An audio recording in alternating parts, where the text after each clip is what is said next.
প্রিয় এসএসসি শিক্ষার্থীরা, আশা করছি তোমরা ভালো আছো। আজকে আমি তোমাদেরকে আগামীকাল বাংলা দ্বিতীয় যে পরীক্ষাটি দিবে ওইটিতে কিভাবে তোমরা টাইম ম্যানেজ করবা ও সম্পর্কে একটি প্রপার ধারণা দিব। টাইম ম্যানেজমেন্ট একটি খুবই গুরুত্বপূর্ণ তোমাদের জন্য, কেননা যদি তুমি প্রপারলি টাইম ম্যানেজ না করো, ভালো পেরেও ওইখানে গিয়ে দেখবে যে কি শেষে গিয়ে তুমি লিখতে পারছো না সময়ের অভাবে, অথবা শেষে গিয়ে তাড়াহুড়া করে তুমি লেখাটা বাজে করে ফেলবা, যেটা তোমার রেজাল্টে হচ্ছে আঘাত আনবে। অর্থাৎ রেজাল্টটা যে পরিমাণ তুমি আশা করছো ওই পরিমাণ পাবা না, অর্থাৎ একটু কমে যাবে, কারণ তোমার লেখাটা বাজে হয়ে যাবে শেষে তাড়াহুড়া করার কারণে। চলো, তোমরা যদি টাইম ম্যানেজমেন্ট করো তাহলে কি দেখা যাবে, সবকিছু লেখা প্রপারলি লিখতে পারবা, সুন্দর করে লিখতে পারবা এবং টাইমের মধ্যে সবকিছু শেষ করে রিভিশনও করতে পারবা। টাইম ম্যানেজ কিভাবে করবা আমি তোমাদেরকে একটি ধারণা দিই, তুমি ওই অনুযায়ী চাইলে টাইমটা ম্যানেজ করতে পারো। দেখো, তোমাদের বাংলা দ্বিতীয় লিখিত অংশ হচ্ছে এগুলো। এগুলো লিখতে তুমি সময় পাবা হচ্ছে 2.5 ঘন্টা।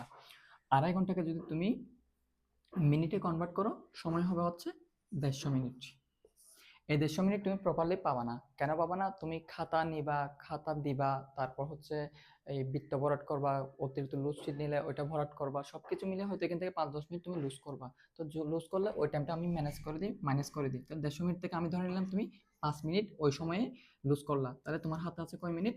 145 মিনিট। 145 মিনিটের মধ্যে এমনভাবে এগুলো সাজাতে হবে, এমনভাবে লিখতে হবে যাতে সবকিছু সুন্দরভাবে তুমি গুছিয়ে লিখতে পারো। তো আমি টাইম ম্যানেজ কিভাবে করে দেখো, অনুচ্ছেদের জন্য তুমি টাইম দিবা হচ্ছে 20 মিনিট।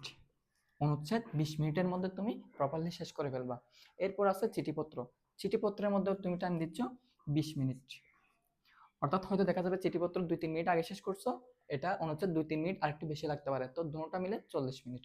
এরপর আছে প্রতিবেদন। প্রতিবেদন তুমি সময় দিবা 25 মিনিট। ঠিক আছে। এরপর আছে ভাব সম্প্রসারণ। ভাব সম্প্রসারণে তুমি সময় দিবা 20 মিনিট। এরপর আছে স্বরাংশ এবং সারমর্ম। এটা তো একদম ছোট, এটাতে সর্বোচ্চ লাগলে তোমার 10 মিনিটের চেয়ে বেশি লাগবে না, তাহলে এটা হচ্ছে 10 মিনিট। তাহলে এই টাইমগুলোর মধ্যে তোমার এই লেখাগুলো শেষ, শুধু বাকি আছে রচনা। তাহলে আমরা কয় মিনিট ব্যয় করছি দেখি। এখানে আছে 5, এখানে 1, 3, 5, 7, 9, অর্থাৎ 95 মিনিটের মধ্যে তোমার এই লেখাগুলো কাভার হয়ে যাচ্ছে। আমি 95 মিনিটটা আরো 5 মিনিট অ্যাড করে 100 মিনিট ধরে নিলাম, অর্থাৎ তোমার এগুলো লিখতে সময় লাগলো 100 মিনিট। এখন তোমার হাতে আছে কয় মিনিট? 145 মিনিট থেকে যদি 100 মিনিট চলে যায়, আরো 45 মিনিট সময় তোমার হাতে আছে। এখন কি করবা তুমি? এই রচনাটা লেখার জন্য তুমি 45 মিনিট থেকে 40 মিনিট ব্যয় করবা, অর্থাৎ এটা লিখতে সময় লাগবে তোমার 40 মিনিট। তাহলে হচ্ছে 140 মিনিট। তাহলে তোমার হাতে আছে আরো 5 মিনিট। এই 5 মিনিটে কি করবা? তুমি পুরাটা যা যা লিখছো সবকিছু একবার রিভাইজ করবা, কোনো জায়গায় কোনো কিছু মিস করছো কিনা, বানান ভুল হয়েছে কিনা সেগুলো দেখে ঠিক করবা। রচনা লেখার ক্ষেত্রে খেয়াল রাখবা তুমি যত পয়েন্ট বাড়ানো যায়, পয়েন্টটা যত বাড়বে তোমার নাম্বার দেওয়ার ক্যালকুলেশনটা তত স্যাররা বৃদ্ধি করবে, অর্থাৎ নাম্বারটা ততই বাড়িয়ে দিবে। আশা করছি তোমরা টাইম ম্যানেজ ব্যাপারে খুব সুন্দর একটা আইডিয়া পেয়েছো। এটা যদি ম্যানেজ করতে পারো পরীক্ষার হলে তোমরা খুব একটা ভালো রেজাল্ট করবে বলে আমি আশা করছি। আজকের ভিডিও এতটুকু থাক, আশা করছি তোমরা উপকার পাবা এই ভিডিওতে থেকে।